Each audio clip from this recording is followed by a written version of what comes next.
Welcome to First Look, Washington Post Live, one-stop shop for news and analysis. I'm Leanne Caldwell, filling in for Jonathan Capehart. Today, we are going to begin with Washington Post Chief Correspondent Dan Balls. Dan, thank you so much for joining us on this very exciting morning. Good morning, Leanne. How are you feeling today? Well, I'm awake and I'm moving around, and so it was a late night and an early morning, but all else is good. Thanks. Yes, well, we live for these big campaign nights, late nights, early mornings. Thanks so much. So let's start. You've been covering politics for a long time. Have you ever seen a debate like this? No, I don't think anybody has just seen a debate like this, and certainly this morning the focus is all on, or mostly on President Biden and his performance.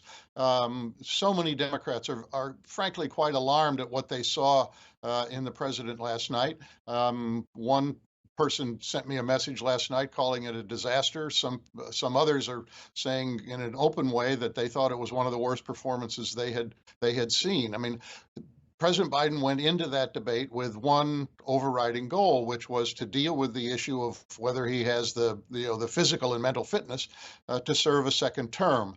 And I think particularly because of the opening of the debate, but other things that happened throughout the debate, he exacerbated that problem rather than limiting it. And so I think that's why you have so many Democrats this morning who are wondering what the future is, both for the Biden candidacy and for their determination to keep Donald Trump out of the White House again. Let's just give our listeners, our viewers, a little bit of sense of why Democrats are so worried this morning. We are going to watch a soundbite where Trump mocked Biden for stumbling at the end of an answer. Let's watch. And I'm going to continue to move until we get the total ban on the total initiative relative to what we're going to do with more Border Patrol and more asylum officers. President Trump? I really don't know what he said at the end of that sentence. I don't think he knows what he said either. Look. So, what are the options here for Democrats? I'm seeing just now that people are reporting that the Biden campaign is saying that Biden is not going to drop out. What are the options? Well, I think that is a predictable and probably the real answer to that question. I mean, these questions have swirled around the president for quite some time. About the question of should he step down, should he be replaced, would someone challenge him, would there be an open convention? Those questions existed in a more strong way. Many months ago. They have basically faded until last night, and they came kind of roaring back. But I think the reality is President Biden is very proud, and we know he's also stubborn, and he believes he's still the strongest and best candidate to defeat Trump in November. So I think though the talk will continue to swirl, I think that the Biden campaign and the president are determined that he will continue to go ahead. Now, that begs the question about whether he can turn around perceptions of his performance last night. So much now falls on his shoulders. I mean, his aides can do so much. They can give him advice and they can cut some new ads. And there's plenty from that debate about Donald Trump's performance that can go out to the general public to remind them of what kind of president he was and might be if he gets back in. But much falls on the president's shoulders to deal with this issue and to reassure Democrats and voters who haven't really made up their mind or are wavering that he has what it takes to A, win the election, and then B, to serve a second term. Let's just go into the hypothetical just for a minute. How could it potentially work should Biden step down? The nomination process is pretty much over, other than the convention. People have voted. How would that work? Well, it would be left to the Democratic National Convention delegates to make a decision. I mean, if the president, for whatever reason, decided he will step down, then you would have an open convention.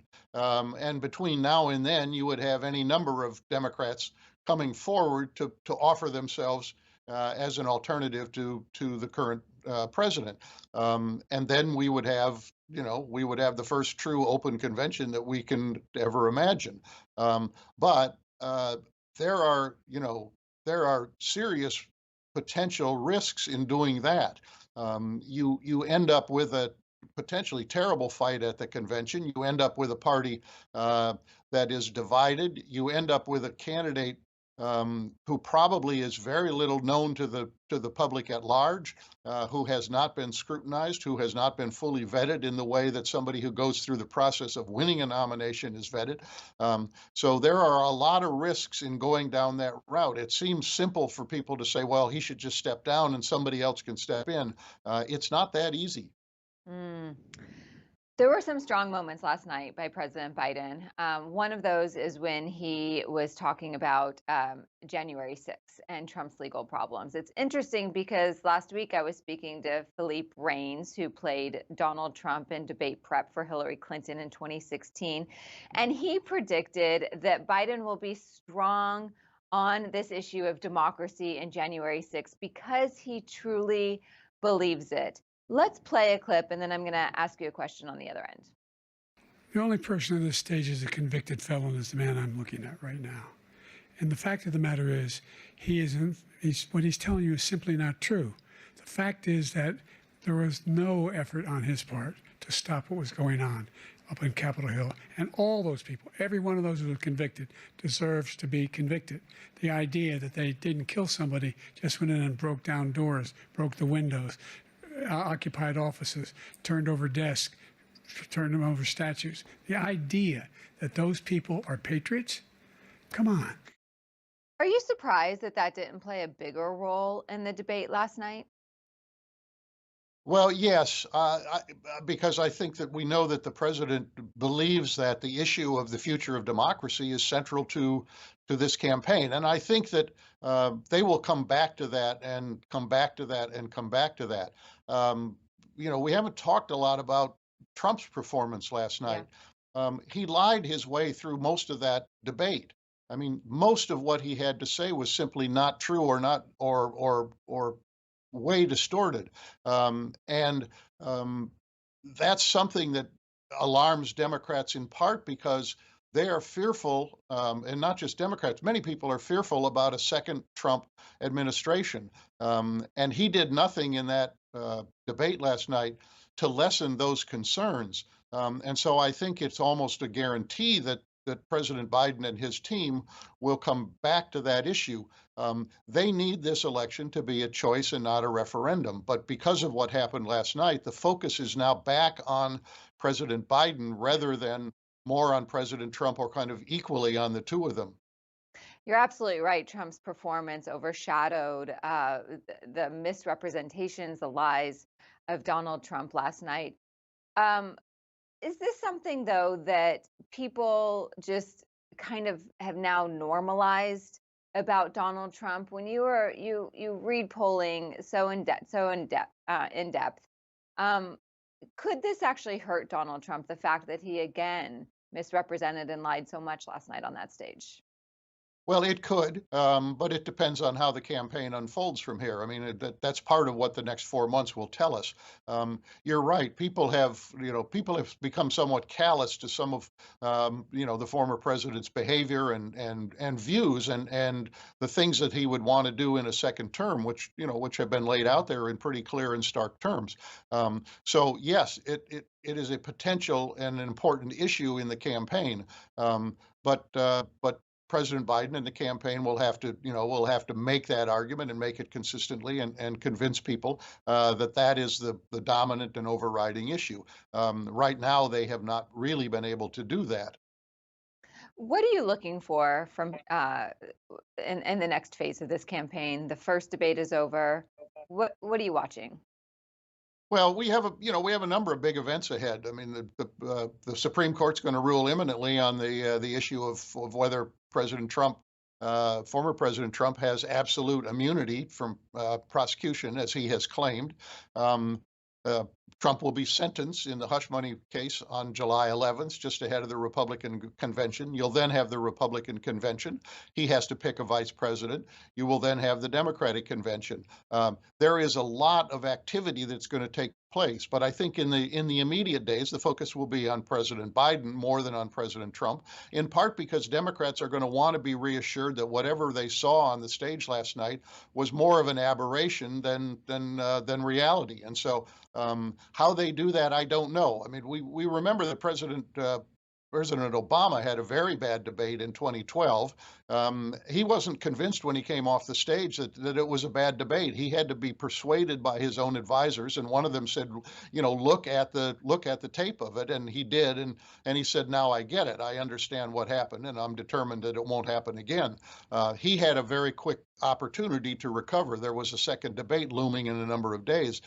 For President Biden, for President Biden, he has to do this in a different way. He doesn't have a set event in which he can revisit this performance and show that what happened last night was not reality. I mean, the truth is he got better as the night went on, but first impressions were very damaging. Yeah. Do you think that the second debate will actually happen, the one in September? I'm skeptical that it will happen. This was a gamble on President Biden's part to have this debate as early as they wanted it. It was an effort to shake up the campaign, to change the trajectory of the campaign, which right now has narrowly favored former President Trump. I'm not sure that the former president will want another debate, and I'm not sure that Biden and his team will want another debate. But they don't have to make that decision now. They have time to see how this unfolds, to see whether it really has an impact on the polls, to see whether the jitters that we see in the Democratic Party right now begin to fade away a little bit. So there is time for things to happen and for Biden to recover. Mm. Dan, we are out of time. Thank you so much for your time today. I think that your story, your analysis is going to post on the Washington Post website any minute. I look forward to reading it. Thank you, Leanne. Yeah, thank you. Now we're going to continue the program with our opinions columnists, Max Boot and Jennifer Rubin. Welcome both. Nice to be here. Jennifer, let's start with you. Just broadly, what was your takeaway from last night's debate? I largely agree with Dan Baltz, which is always a safe thing to do. I think what we saw was essentially what we knew, which is President Biden is old. We also saw that President Trump is just a compulsive liar. We say it so frequently that it sometimes loses its power, that politicians lie. But this was sort of in a class by itself when he blames Nancy Pelosi for January 6th, when he rants on and on about illegal immigrants getting on Social Security. This is crazy pants stuff. But nevertheless, appearances do matter. And I think although President Biden did get better as the evening went on, he didn't do himself any favors. I would point out one thing, and perhaps I'm a little biased because I spent a lot of last week following the vice president around. She came on for about 10 minutes on CNN and gave a very, very strong performance. In some ways, she is a much better representative of Biden than Biden himself. And she made the point, I think rightly, that 90 minutes as opposed to 3.5+ years of actual governance is not a fair comparison. So it's going to be interesting to see how much they lean into her. She's been maligned, I think, in many ways unfairly, but she's become a much more adept speaker. She is very much liked by certain elements of the base. And I wouldn't be surprised if they put her out there more than they have in the past. Interesting. Max, what about you? What were your takeaways from last night? Well, there's no way to sugarcoat it. I thought it was a disaster for President Biden, and I thought it was a disaster for American democracy. I am not one of those people who was saying earlier that Biden should withdraw. In fact, I defended him as being the best viable alternative to Trump. But after last night, I no longer believe that, sadly. I thought he just looked feeble. He looked out of it. It was the worst debate performance I think there's ever been in the history of presidential debates going back to 1960. And I think it raises serious doubts about whether Biden can stop Trump in November. On the current trajectory, I would say he can't. And so I think, President Biden has been a good president. I think he is in control of his administration. I think overall he's done a good job. But, like a lot of people, I think he may exaggerate how indispensable he is. There is a tendency, kind of like Ruth Bader Ginsburg, not hanging it up when she still had time. And I think there's that same danger with President Biden, that he thinks that he's the only guy who can beat Trump when it's obvious that on the current trajectory, he won't be able to do that. So I think, there need to be some long, hard conversations in the Biden household and within the senior ranks of the Democratic Party, because at this point, I would say the Democrats need a new nominee, and there's still a couple of months to find one. And I would suggest somebody like Gavin Newsom, the governor of California, or Gretchen Whitmer, the governor of Michigan, would be a much stronger candidate. And I think either one of those would present a very positive contrast with Donald Trump, who, as Jennifer and Dan pointed out, lied nonstop the whole evening and would not commit to accepting the results of the election. So I am very alarmed that this convicted criminal and unrepentant insurrectionist could win another term as president. And I just don't think that Biden is the guy who's going to stop him at this point. Jennifer, I think this is, I think this is, kind of back to the fantasy football thing. As Dan says, it's just not going to happen. This notion that somehow he magically drops out and we pick someone who hasn't won a single primary. The Democrats pick someone who hasn't been vetted. They hopscotch over the vice president. This is not realistic. This is not how politics works. And for better or worse, President Biden is the nominee. He's going to be the nominee. And I think what we're seeing now is something that we've observed time and time again, which Democrats are very prone to panic, and they do it all the time. Now, here is the reason for them to be concerned, yes, but I cannot stress this enough. The idea that he is somehow magically going to go away and we can spin the dial and pick someone that, frankly, I might have liked very much in the primary, or Max might have liked, it's just not sort of in the realm of reality. And, the time for that decision was last year. For better or worse, perhaps for worse, the president decided to run. So now the Democrats have to decide what they're going to do about it. And that's the most productive use if they think they're going to pull out this election. So Jennifer, what if the polls drop for Biden? What if there is a precipitous and dramatic drop in the polls? Will that change the dynamic? No, because there's no mechanism for doing it. Again, there's no like deus ex machina that comes down, lifts him out of the race and inserts somebody. We're past the point of, no return like 6 months ago. So they're going to have to deal with it. And I think the best way to deal with it is, as Dan said, to focus on the choice here. The choice is not so much Biden versus Trump. It's between someone who essentially believes in democracy, has had a very good track record, and someone who's a pathological liar and a criminal. And they have to get back to that fundamental choice. So I think this sort of incessant focus on something that isn't going to happen is exactly the sort of coverage that I frankly bemoan in the media. It's not coverage of what is happening. It's kind of speculation and angst ridden horse race politics. So I think the race now is what it has been, which is a very flawed president who's been a good president and someone who is an anathema to the democratic system. So they're going to have to deal with it. Angst is absolutely a word that we are hearing a lot and can describe what is happening. Can I just jump in very quickly? Democratic establishment. Yeah, Max, go ahead.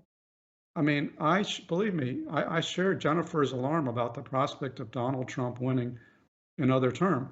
But I just think we can't be denial about how feeble and weak Joe Biden looked. And I don't think the Joe Biden we saw on the debate stage last night is going to defeat Donald Trump in November. So I think, it is time to pull the ripcord and declare an emergency. There are things that can be done. I agree that there's no practical way to force Biden out of the race, but I believe that Biden is a patriot who, at the end of the day, wants to do the right thing for the country. I think he's running because he thought that he would be the strongest candidate to defeat Donald Trump.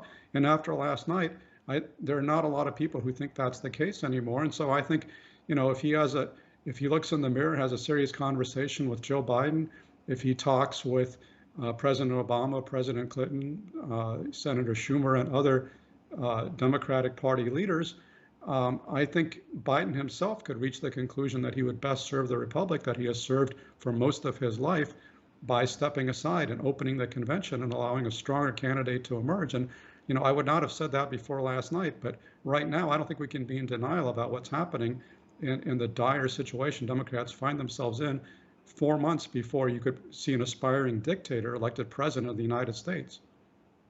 With both of these candidates, especially after last night, there will likely be a lot more attention on the vice president, Kamala Harris, on, of course, the current vice president, and whoever Donald Trump picks as his vice president.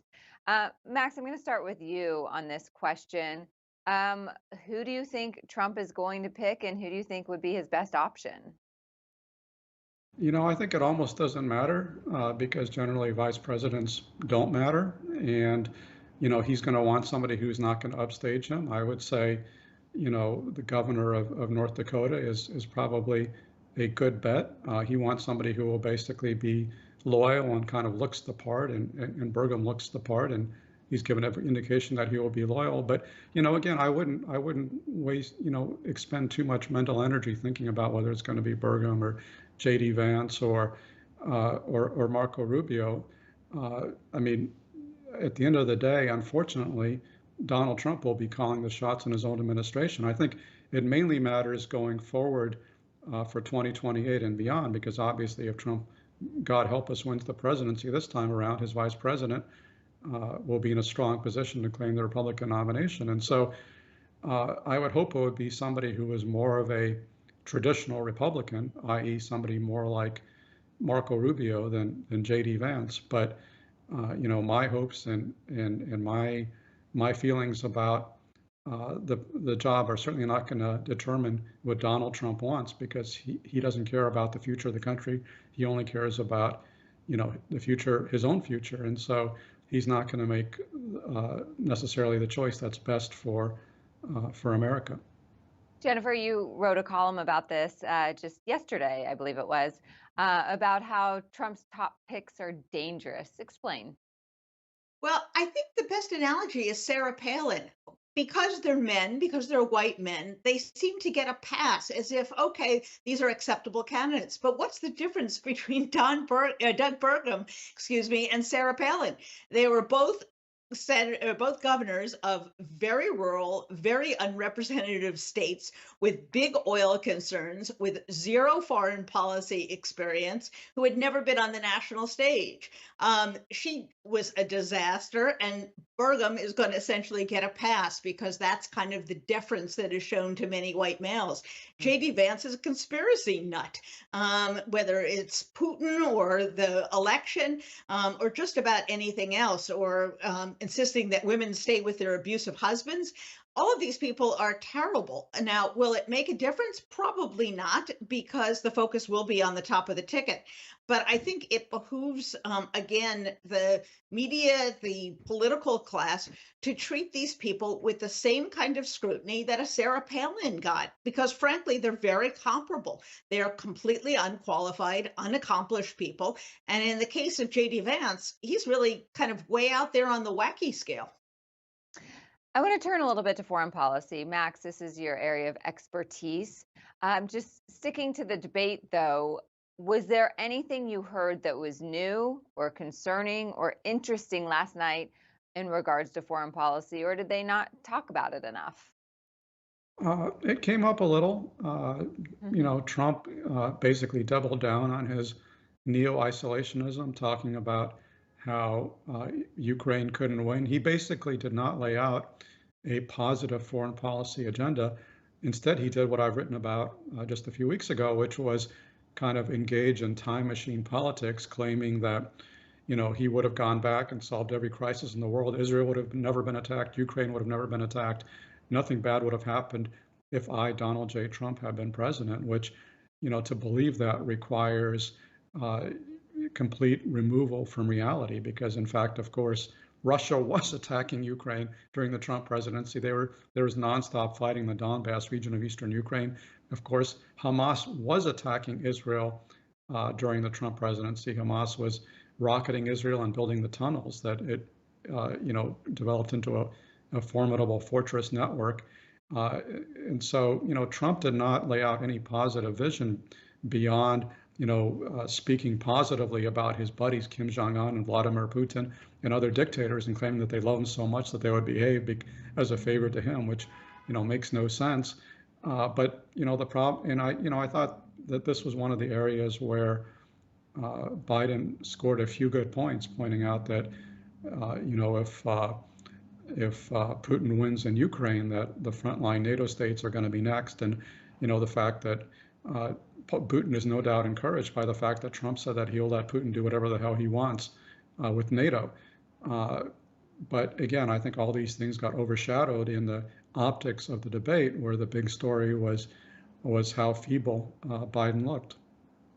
The Israel-Gaza war is obviously continuing to be a major issue, not only geopolitically, but also politically in this country.